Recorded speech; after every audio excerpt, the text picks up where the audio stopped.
विशेष 2025 मेघनाद देसाई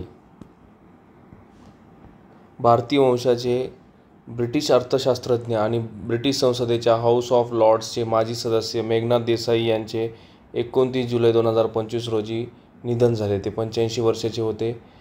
10 जुलै 1940 रोजी वडोदरा, गुजरातमध्ये त्यांचा जन्म झाला.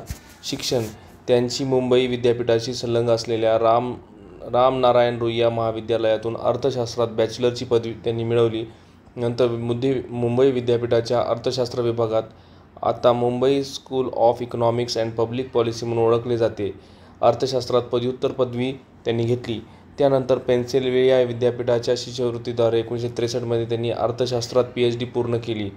कारकिर्दीच्या सुरुवातीला देसाई यांनी अमेरिकेच्या कॅलिफोर्निया विद्यापीठातील कृषी अर्थशास्त्र विभागात सहयोगी विशेषज्ञ म्हणून काम केले. त्यांनी लंडन स्कूल ऑफ इकॉनॉमिक्स या प्रतिष्ठित शैक्षणिक संस्थेमध्ये 1965 ते 2003 इतका दीर्घकाळ अर्थशास्त्राचे अध्यापन केले. मेघनाद देसाई हे अमर्त्य सेन आणि महबूब उल हक यांच्यासोबत मानव SDIच्या विकासात सहभागी होते. 1971 मध्ये मजूर पक्षाचे सदस्यत्व स्वीकारले आणि जून 1991 मध्ये ते ब्रिटिश संसदेच्या हाऊस ऑफ लॉर्ड्स या वरिष्ठ सभागृहाचे सदस्य झाले. त्यामुळे त्यांना लॉर्ड देसाई असे संबोधले जाऊ लागले. लंडनच्या पार्लमेंट स्क्वेअरमध्ये महात्मा गांधीचा पुतळा उभारण्यास मदत करणाऱ्या गांधी मेमोरियल स्टॅच्यू ट्रस्टचे ते अध्यक्ष होते. 1991 मध्ये त्यांनी वेस्टमिनिस्टर शहरात baron Desai saint Clement Danes म्हणून आजीवन समन्वयक म्हणून नियुक्त करण्यात आले. मजूर पक्षामध्ये यहुदी विरोधी वंशवाद प्रभावीपणे हाताळण्यात अपयश आल्याचे सांगत त्यांनी 2020 मध्ये सदस्यत्वाचा राजीनामा दिला. त्यांची ग्रंथसंपदा Marxian economic theory, applied econometrics, testing monetarism, Marxian economic theory, Marxist revenge, the resurgence of capitalism and death of statist socialism, who rode the Bhagavad Gita, the poverty of political economy, how economics abandoned the poor, Marx's Revenge, the Resurgence of Capitalism and Death of Statist Socialism, Rethinking Islam, Ideology of New Terror, The Root to All Evil, The Political Economy of Ezra Pound, Dead on Time ही कादंबरी आहे. अनामिका, A Tale of Desire in Time of War, The Rediscovery of India, Nehru's Hero, Dilip Kumar in the life of India, Pakeezah, who rode the Bhagavad Gita, मायाभारत the untold story behind the death of lord Krishna, rebellious lord आत्मचरित्र. He was Padma Bhushan in 2008. Satyapal Malik, Jammu काश्मीरचे माजी राज्यपाल सत्यपाल मलिक यांचे नवी दिल्लीतील राम मनोहर लोहिया रुग्णालयात August 2025 मध्ये प्रदीर्घ आजाराने निधन झाले.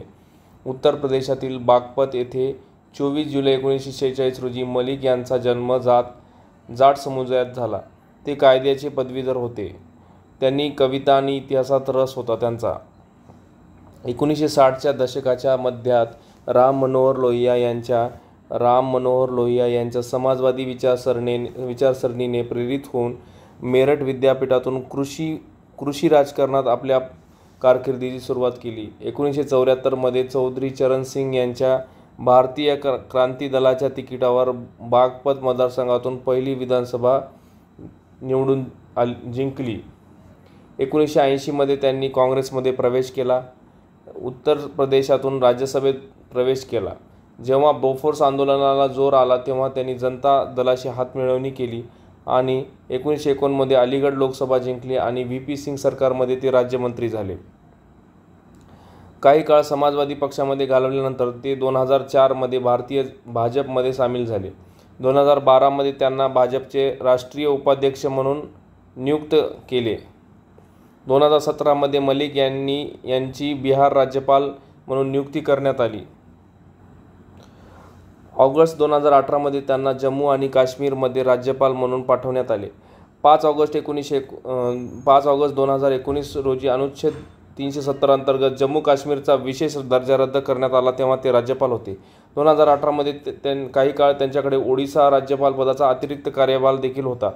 ऑक्टोबर 2019 मध्ये त्यांची गोवाचे राज्यपाल म्हणून बदली झाली. 4 ऑक्टोबर 2022 रोजी ते मेघालयाचे राज्यपाल म्हणून निवृत्त झाले. 2021च्या शेतकरी आंदोलनादरम्यान ते पंतप्रधान मोदी यांचे कट्टर टीकाकार बनले.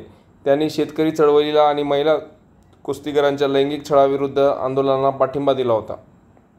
व्ही.एस. अच्युतानंद, केरळचे माजी मुख्यमंत्री, मार्क्सवादी कम्युनिस्ट पक्षाचे नेते व्ही.एस. अच्युतानंद यांचे जुलै 2025 मध्ये वयाचे 101व्या वर्षी निधन झाले. मार्क्सवादी कम्युनिस्ट पक्षाच्या संस्थापक सदस्यांपैकी एक असलेले अच्युतानंद हे कामगारांच्या हक्काचे, जमीन सुधारणांचे आणि सामाजिक न्यायाचे आजीवन समर्थक होते. 20 ऑक्टोबर 1923 रोजी अलापुझा जिल्ह्यातील पुन्नाप्रा येथे जन्मलेल्या अच्युतानंद यांचे सुरुवातीचे आयुष्य कष्ट आणि गरिबीने भरलेले होते. आर्थिक परिस्थितीमुळे त्यांनी वयाच्या 7व्या वर्षी शिक्षण सोडले. कापडाच्या दुकानात आणि कारखान्यात कामगार म्हणून काम केल्यानंतर ते राजकारणाकडे वळले. 1940च्या दशकात ज्येष्ठ कम्युनिस्ट नेते पी. कृष्णा पिल्लाई यांच्या प्रेरणेने त्यांचा राजकीय प्रवास सुरू झाला. 1964 मध्ये भारतीय कम्युनिस्ट पक्षापासून वेगळ्या झालेल्या मार्क्सवादी कम्युनिस्ट पक्षाच्या 32 संस्थापक सदस्यांपैकी ते एक होते. 2006 ते 2011 पर्यंत त्यांनी केरळचे मुख्यमंत्री म्हणून काम केले. 3 वेळा विरोधी पक्ष नेते म्हणून काम केले. 7 वेळा ते राज्यसभेवर निवडून गेले होते. शिबू सोरेन, झारखंड मुक्ती मोर्चा पक्षाचे सहसंस्थापक आणि झारखंडचे माजी मुख्यमंत्री शिबू सोरेन यांचे 4 ऑगस्ट 2025 रोजी मूत्रपिंडाच्या विकाराने निधन झाले. ते 81 वर्षाचे होते. नवी दिल्लीतील सर गंगाराम रुग्णालयात त्यांनी अखेरचा श्वास घेतला. आदिवासींच्या हक्कांसाठी संघर्ष करणारा नेता अशी त्यांची ओळख होती. झारखंडमध्ये ते दशोम गुरु आणि गुरुजी या नावाने सर्वसामान्यांमध्ये ओळखले जात. झारखंडच्या नेमरा गावातल्या संथाल आदिवासी कुटुंबात 11 जानेवारी 1944 रोजी शिबू सोरेन यांचा जन्म झाला. शिबू सोरेन आणि वडील सोबरन हे शिक्षक होते. सावकाराच्या गुंडांनी त्यांच्या वडिलांची हत्या केली. शिबू सोरेन यांनी सुरुवातीला लाकडाच्या मोळ्या विकण्याचे काम केले. त्यानंतर त्यांनीही वडिलांप्रमाणे सावकारी प्रथेच्या विरोधात लढा दिला. 1972 मध्ये शिबू सोरेन यांनी ए.के. रॉय आणि विनोद बिहारी महतो यांच्यासोबत झारखंड मुक्ती मोर्चाची सहस्थापना केली. झारखंड मुक्ती मोर्चा लवकरच वेगळ्या आदिवासी राज्याच्या मागणीसाठी प्रमुख राजकीय आवाज बनला. 1977 मध्ये ते पहिल्यांदा लोकसभा निवडणूक लढवली, मात्र ही निवडणूक ते हरले. त्यानंतर 1980, 1989, 1991, 1996, 2002, 2004, 2009, 2014 हे 8 वेळा शिबू सोरेन दुमका मतदारसंघातून लोकसभा खासदार म्हणून निवडून गेले. 1998, 2002, 2020 हे 3 वेळा राज्यसभा खासदार राहिले. संयुक्त पुरोगामी आघाडीच्या सरकारमध्ये 3 वेळा कोळसा मंत्री राहिले. 2005, 2008, 2009-10 असे 3 वेळा झारखंडचे मुख्यमंत्री बनले, परंतु त्यांनी कधीही कार्यकाळ पूर्ण मिळाला नाही त्यांना. शशीनाथ हत्याकांड प्रकरणात त्यांच्यावर आरोप झाले होते. डॉक्टर दीपक टिळक, लोकमान्य बाळ गंगाधर टिळक यांचे पंतू, केसरीचे विश्वस्त संपादक डॉक्टर दीपक जयंत टिळक जुलै 2025 मध्ये पुण्यातील राहत्या घरी निधन झाले. 74 वर्षाचे होते. दीपक टिळक यांनी शिक्षण, पत्रकारिता, सामाजिक कार्य या क्षेत्रात उल्लेखनीय योगदान दिले असून टिळक कुटुंबाच्या सामाजिक कार्याचा वारसा त्यांनी प्रामाणिकपणे पुढे नेला. गोवा मुक्ती चळवळ, संयुक्त महाराष्ट्र समितीचे नेतृत्व स्वर्गीय जयंतराव टिळक यांचे ते सुपुत्र होते. जयंतराव टिळक हे 12 वर्षे संसद सदस्य, राज्यसभा आणि 16 वर्षे महाराष्ट्र विधान परिषदेचे अध्यक्ष होते. डॉक्टर दीपक टिळक हे काही काळ टिळक महाराष्ट्र विद्यापीठाचे कुलपती देखील होते. 2021 मध्ये जपान सरकारच्या परराष्ट्र व्यवहार मंत्रालयाकडून जपानी भाषेच्या प्रसारासाठी केलेल्या उल्लेखनीय कार्याबद्दल त्यांना पुरस्कार देऊन सन्मानित करण्यात आले होते. शैलेश जेजुरीकर, मुंबईत जन्मलेले शैलेश जेजुरीकर 1 जानेवारी 2026 रोजी प्रॉक्टर अँड गॅम्बल P&Gचे मुख्य कार्यकारी अधिकारी आणि अध्यक्ष म्हणून पदभार स्वीकारतील. ते सध्या CEO जॉन मोलर यांच्या जागी येतील. P&G 200 वर्ष जुन्या अमेरिकन ग्राहकोपयोगी वस्तू कंपनीचे नेतृत्व पहिल्यांदाच भारतीय मूळ असलेल्या व्यक्तीकडे आले. ही company Vicks, Pampers, Tide, Gillette, Ariel सारख्या घरगुती ब्रँडची मालक आहे. मुंबईत जन्मलेले शैलेश जेजुरीकर यांनी इयत्ता 8वी पासून हैदराबाद पब्लिक स्कूलमध्ये शिक्षण घेतले. मायक्रोसॉफ्टचे CEO सत्या नाडेला हे देखील याच शाळेत त्यांच्यासोबत शिक्षण घेत होते. जेजुरीकर एक कुशल क्रिकेटपटू देखील आहेत. त्यांनी 17 वर्षाखालील स्पर्धांमध्ये हैदराबादचे प्रतिनिधित्व केले. नंतर त्यांनी मुंबईतील एल्फिन्स्टन कॉलेजमधून अर्थशास्त्रात पदवी प्राप्त केली. 1989 मध्ये इंडियन इन्स्टिट्यूट ऑफ मॅनेजमेंट लखनौमधून त्यांनी MBA केले. ते 1989 मध्ये P&G कंपनीत असिस्टंट ब्रँड मॅनेजर म्हणून रुजू झाले. ते 2021 पासून P&Gचे मुख्य कार्यकारी अधिकारी म्हणून काम करत आहेत. सध्या ते ओटिस ॲव्हिलियर कंपनीचे बोर्ड सदस्य आहेत. प्राध्यापक उमा कांजीलाल. जुलै 2025 मध्ये प्राध्यापक उमा कांजीलाल यांनी इंदिरा गांधी राष्ट्रीय मुक्त विद्यापीठाच्या कुलगुरू व्हाईस चान्सलर म्हणून नियुक्ती करण्यात आली. या विद्यापीठ स्थापनेला 1985च्या दशकानंतर प्रथमच एक महिला कुलगुरूपदी नियुक्त झाली. त्या दिल्लीच्या असून त्यांनी कानपूरच्या ख्राइस्ट चर्च कॉलेजमधून MA आणि जिवाजी विद्यापीठातून PhD केले.